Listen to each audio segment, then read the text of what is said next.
It happened one day near December's end.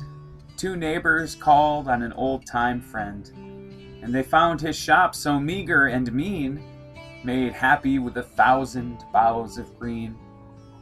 And Conrad was sitting with face a-shine, when suddenly he stopped as he stitched a twine, and said, "Old friends, at dawn today, when the cock was a-crowing the night away, the Lord appeared in a dream to me, and said, I'm coming, your guest to be.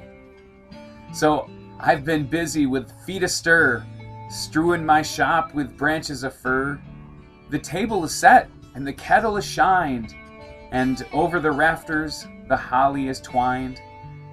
And now I'll wait for my Lord to appear, and listen closely so I will hear his step as he nears my humble place, and I open the door and look on his face." So his friends went home and left Conrad alone, for this was the happiest day he had known. For long since his family had passed away, and Conrad had spent many a sad Christmas day. But he knew with the Lord as his Christmas guest, that this Christmas would be the dearest and best. So he listened with only joy in his heart, and with every sound he would rise with a start, and look for the Lord to be at his door, like the vision he had just a few hours before. So he ran to the window after hearing a sound, but all he could see on the snow-covered ground was a shabby beggar whose shoes were torn, and all of his clothes were ragged and worn. But Conrad was touched, and he went to the door, and he said, "Your feet must be frozen and sore.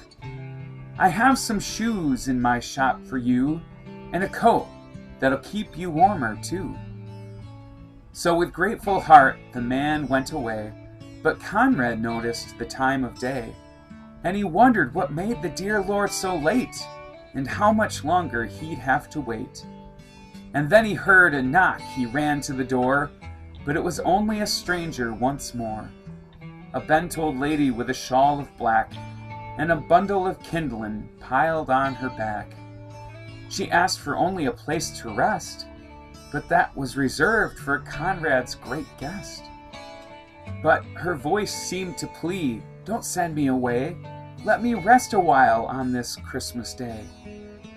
So Conrad brewed her a steaming cup, and told her to sit at the table and sup. But after she left, he was filled with dismay, for he saw that the hours were slipping away, and the Lord hadn't come as he said he would, and Conrad felt for sure he had misunderstood. When out of the stillness he heard a cry, "Please help me and tell me, where am I?" So again he opened his friendly door and stood disappointed as twice before. This time it was only a child who had wandered away and was lost from her family on Christmas Day. Again Conrad's heart was heavy and sad, but he knew he could make the little girl glad. So he called her in and wiped her tears, and quieted all of her childish fears. Then he led her back to her home once more. But as he entered his own darkened door, he knew that the Lord wasn't coming today, for the hours of Christmas had now passed away. So he went to his room and he knelt down to pray, and he said, "Dear Lord, why did you delay? What kept you from coming to call on me? For I wanted so much your face to see." When soft in the silence a voice he heard, "Lift up your head, for I kept my word.